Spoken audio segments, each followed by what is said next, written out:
jungle.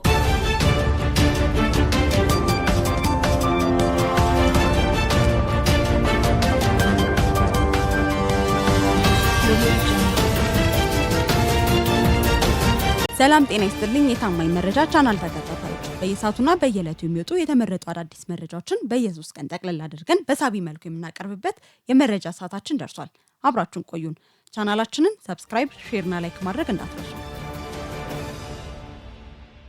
ስምረት ፓርቲ ክሱን አንስቷል። ስምረት ፓርቲ ቀደም ሲል ክስ መስርቶ እግድ ያስጣለበትን በአክራሪ ቦታዎች ላይ ምርጫ ቦርድና የፌዴሬሽን ምክር ቤት የወሰነውን ውሳኔ ከቀጠሮ መጋቢት 20 በፊት ማቋረጡን ይፋ አድርጓል። ፓርቲው ክሱን ባቋረጠበት ደብዳቤው ምክር ቤቱን ተወቃሽ የሚያደርግበት ሕጋዊ መሰረት አለመኖሩን አንቀጽ አጣቅሶ ገልጿል። አግባብነት በሌለው ጉዳይ ላይ የፍርድ ቤት ቀጠሮችን በመደራረብና ጊዜ በማራዘም የሕዝብንም ሆነ የሀገርን ጊዜ መብላት አይገባም በማለት ስምረት የግትርነት ብሂልን በበጣጠሰ መልኩ የሚታረመው ታርሞ ነገሮችን ወደ መፍትሄ ብቻ እንዲሄዱ ያለውን ጽኑ አቋም አስመስክሯል። ከዚህም ጋር ተያይዞ ባሳለፍነው ሳምንት በሰሜን ወሎ ዞን ራያ በብሔራዊ ምርጫ ቦርድ ያሳለፈውን ውሳኔ የሚደገፍ ህዝባዊ ሰላማዊ ሰልፍ ተካሂዷል። ሰልፈኞቹ የፌዴሬሽን ምክር ቤትና የምርጫ ቦርድ የመምረጥ መብታቸውን እንዲከበር በወሰኑት ውሳኔ ደስተኞች መሆናቸውን ገልጸዋል። ለተግባራዊነቱ ከመንግስት ጎን እንቆማለን ብለዋል። ውሳኔውን እናከብራለን፣ እናስከብራለን፣ ለተግባራዊነቱ በቁርጠኝነት እንሰራለን ሲሉ ፍላጎታቸውን በመፈክር አሰምተዋል። ይህ በእንዲህ እንዳለ ጽንፈኛ ህወሓት አክራሪ በሚባሉ የራያ አካባቢዎች ላይ ጦርነት ከመክፈት ጎን ለጎን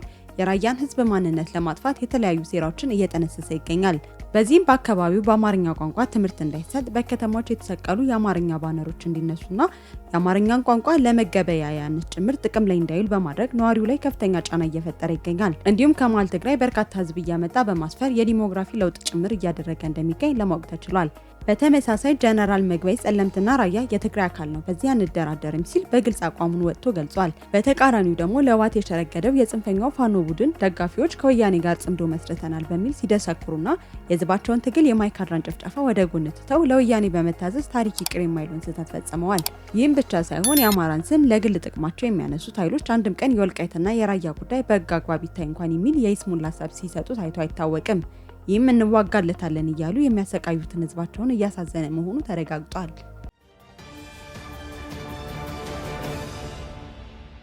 ወደ ቀጣይ ዜና ተሸጋገርን። የህወሓት የጦርነት ጥሪና የወጣቱ ምላሽ። ጽንፈኛው የህወሓት ቡድን ህዝቡን ለጦርነት እያነሳሳ አልፎም ግልጽ ጦርነት ለመክፈት እየተሰናዳ ነው። ከሰሞኑ ደግሞ ይሄው ቡድን አዳዲስ የስልጠና ማዕከላትን በማዘጋጀት ወጣቱን ከፊት ባቀደው ጦርነት ላይ ለመማገድ ምልመላ ጀምሯል። ምልመላው እስከታች ያለ ካድሬ ጭምር እንዲከውነው ክትትሉን በንቃት እንዲያካሂደው ታዟል። ስልጠናውን ለመቀላቀል የሚያንገራግር ወጣት ላይ ደግሞ እርምጃ እንዲወሰድበት አረመኔው ህወሓት ትዕዛዝ መስጠቱ ታውቋል። እንዲሁም ጀነራል ምግበይ ኃይለ፣ ኮሎኔል ነጋሽ ህሉፍ እና አረጋይ ገብረ ክርስቶስ የትግራይ ወጣቶችን እንዲታገሉና የሞት ሰለባ እንዲሆኑ ጥሪ አቅርበዋል። የትግራይ ወጣት ግን በከባድ ቁጣ ውስጥ ሆነው ፖለቲካዊ ትርፍ ለማግኘት ስትሉ እኛ ወጣቶችን ለመስዋዕት አታዘጋጁን፣ ልክ እንደናንተ እኛም መኖርና ማርጀት እንፈልጋለን በማለት ምሬታቸውን እየገለጹ ይገኛሉ። ጀነራል ምግበይ ቅንጦት ቤቶች በዱባይ ሆነ በአዲስ አበባ እንዳለው እንዲሁም ግለሰቡ ከ9 በላይ ድርጅቶችም እንዳለውና ቤተሰቡ በዱባይና በአሜሪካ እንደሚያኖርና እንደሚያዝናና ምስክርነቱን በድፍረት ሰጥቷል። ሁሌም ቢሆን የህወሓት ጀነራሎች ድሃው ልጅ ለጦርነት ሲያሰልፉ የራሳቸውን ልጆች አያስነኩም፣ እንዲሁም ከሀገር አስወጥተው የተቀናጣ ህይወት እንዲኖሩ ያደርጋሉ። ለዚህም ነው የትግራይ ወጣት በዚህ ውሳኔው ሊቀጠልና ውድ ህይወቱን ካላስፈላጊ መስዋዕትነት ሊጠብቅ የሚገባው። ህወሓት በትግራይ ክልል የፈጠረውን የጦርነት ስጋት ተከትሎ የትግራይ ተወላጆች የተወለዱበትን መንደር እየለቀቁ መሆኑን የፈረንሳይ ዜና አገልግሎት ዘግቧል። ሚዲያው በእኩለ ሌሊት የጀርባ ሻንጣ ይዘው መጓጓዣ አውቶቡስ በማፈላለግ ላይ የነበሩ ወጣቶችን አግኝቶ ባነጋገረበት ወቅት ወጣቶቹ ህወሓት ጦርነት ሊጀምር እንደሆነና እዛ መቆየት አስተማማኝ እንደማይሆን በመረዳትና የከዚህ ቀደሙን የሰዎች ሞት ደግሞ ለማየት ሲሉ መሰደድን ምርጫ ማድረጋቸው እንደገለጹ ገልጸዋል። ከዚሁ የቡድኑ የጦርነት እንቅስቃሴ ጋር ተያይዞ በአጸቢ ወረዳ ደራ ከተማ በህወሓት አዛዦች አስተባባሪነት ከ80 እስከ 100 የሚደርሱ የአፋር ወይም ጉጉሜ ታጣቂዎች ከኤርትራ በመጡ ታጣቂዎች ተቀላቅለው ወደ ደራ ከተማ መግባታቸው ታውቋል።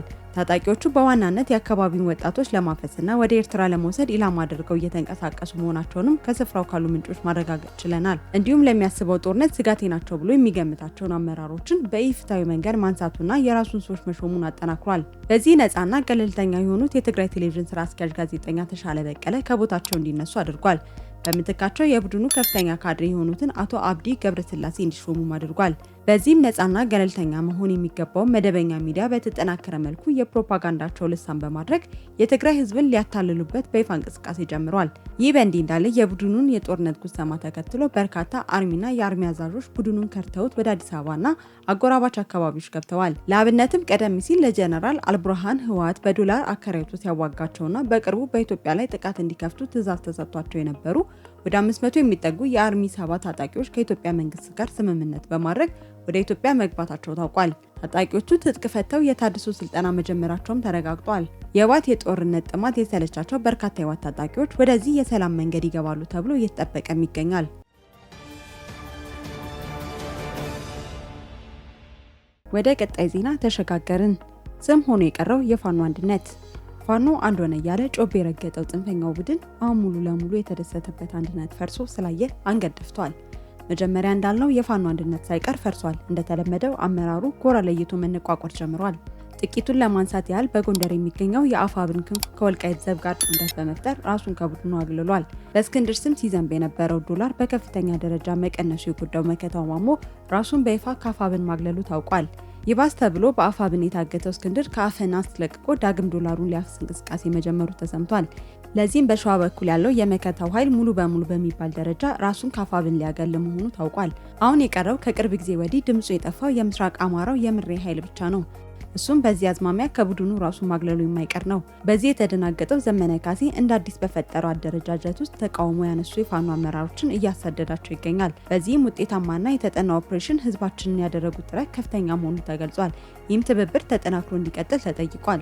በተለይም አደረጃጀቱን በይፋ በመቃወም እየኮበለሉ ያሉ ታጣቂዎችን ዘመነ በእግር በፈረስ እያሳደደ እያደናቸው እንደሆነ በቅርበት ያገኘነው መረጃ ይጠቁማል። ይህ በእንዲህ እንዳለ ደጀኑ ሰራዊታችን ጽንፈኛውን ለማጥፋት የሚወስደው እርምጃ እንደቀጠለ ነው። ለአብነትም ሰሜን ጎጃም ባህር ዳር ዙሪያና ሰሜን ሜጫ አካባቢ ጥምር ጦሩ በፋኖ ታጣቂ ላይ በወሰደው እርምጃ 12 ታጣቂዎች ተደምስሰዋል። እንዲሁም ስናይፐር ጨምሮ የተለያዩ የጦር መሳሪያዎች ከነተተኳሾቻቸው በቁጥጥር ስር መዋሉ ታውቋል። ወደ ቀጣይ ዜና ተሸጋገርን። ኢትዮጵያ የጂኦግራፊ እስረኛ መሆኗ በዚህ ትውልድ ሊያበቃ ይገባል።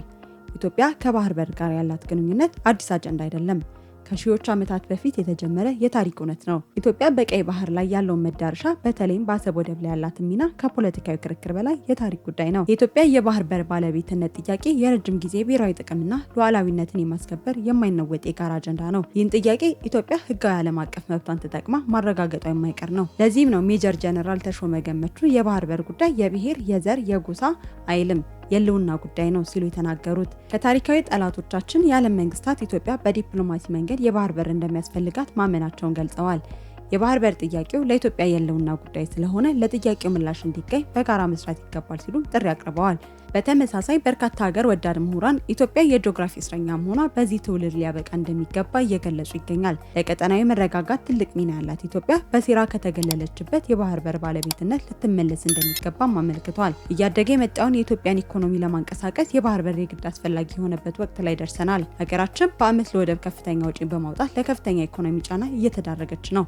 60 ኪሎ ሜትር ብቻ የሚርቅ የባህር በር እያለ በቢሊዮን የሚቆጠር ዶላር ለኪራይ ማውጣት ፍትሃዊ አይደለም። በተጨማሪ የቀይ ባህር ሰላም መሆን ለገልፍ ሀገራት ጭምር ወሳኝ በመሆኑ በድርድር መፈታቱ አማራጭ የሌለው ጉዳይ ነው። ለዚህም ነው ኢትዮጵያ የባህር በር ባለቤት እንድትሆን ጎረቤት ሀገራት ድጋፋቸውን ሊሰጡ የሚገባው። በጋራ ማደግና ቀጠናዊ ትስስርን ማጠናከር የአፍሪካ ህብረት ከያዘቻቸው አጀንዳ 2063 መሪዎች ውስጥ የሚካተቱ መሆኑን ተከትሏል። በጋራ ማደግና ቀጠናዊ ትስስርን ማጠናከር የአፍሪካ ህብረት ከያዘቻቸው አጀንዳ 2063 መሪዎች ውስጥ የሚካተቱ መሆኑን ተከትሎ የኢትዮጵያ የባህር በር ባለቤትነት ጥያቄም የዚሁ በጋራ የማደግ እሳቤ አንዱ አካል ሊሆን ይገባል። እኛም ኢትዮጵያውያን በሴራ ያጣነውን የባህር በር መልሶ ለማግኘት በአንድነት መቆም ይገባናል። የባህር በር ጥያቄው በሰላማዊና በበሳል የዲፕሎማሲ መንገድ እንዲፈታ ሁላችንም የድርሻችንን ልንወጣ ይገባል።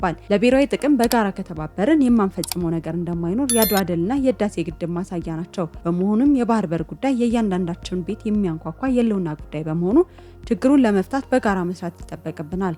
በአጭሩ ኢትዮጵያ ከባህር በር እንድትርቅ የተፈጸመባት የታሪክ በደል በመደመር ትውልድ ተሽሮ አዲስ ታሪክ ይጻፋል።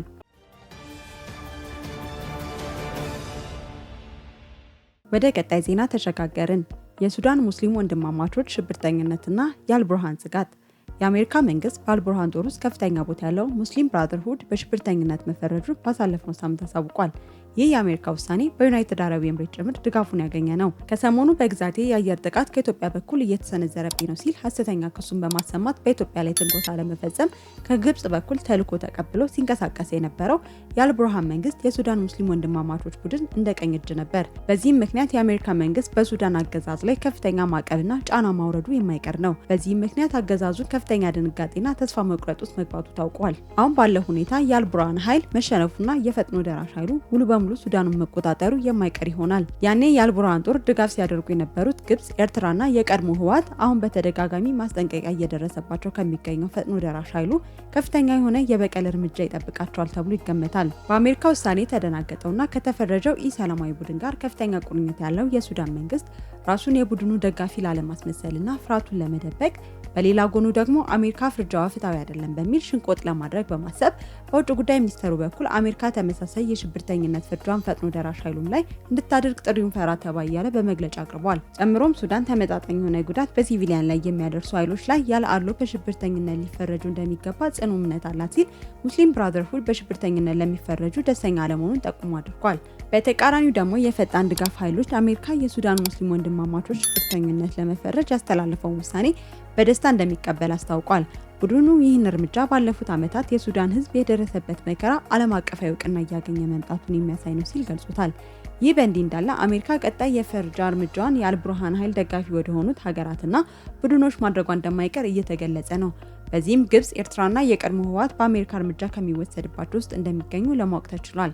በተለይ ህወሓት ከክልሉም ከኢትዮጵያም አልፎ በቀጠናው ላይ የሚያደርገውን ጸረ ሰላም እንቅስቃሴ በትኩረት ሊታይ ይገባል።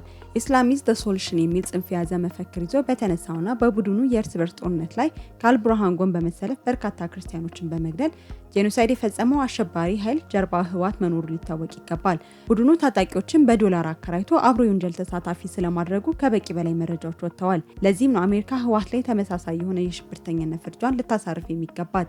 ከዚሁ የአሜሪካ ውሳኔ ጋር ተያይዞ የግብጽ ፕሬዝዳንት አልሲሲ ኢትዮጵያን ለመተንኮስ እንደ አሻንጉሊት ሲጠቀምበት የነበረውን አልቡርሃንን ከአሜሪካ በኩል የሚደርስበትን የአሸባሪነት ፍርጃ እንዲሁም ቀጣይ የሚጠበቁትን ማዕቀቦች እሱንም የሚመለከተውን በመሆኑ ስጋት ውስጥ ገብቷል። ከወዲሁ የማዕቀቡ ሰለባ እንዳይሆን በመስጋቱ እኔ ከድሮም በግብጽ ጭምር ከሚንቀሳቀሰው የሙስሊም ወንድማማቾች ጋር ወዳጅነት የለኝም፣ በሱዳን ኃይል ላይ የተወሰደው እርምጃም እደግፋለሁ በሚል ሲደግፈው የነበረውን ኃይል ሊከዳው መዘጋጀቱ ከውስጥ ሾልኮ ወጥቷል። የዛሬው የ3 ቀን መረጃዎቻችን እነዚህን ይመስላሉ። በቀጣይ ወቅታዊ ታማኝ መረጃዎች እንዲደርሷችሁ ቻናላችንን ሰብስክራይብ ማድረግ እንዳትረሱ።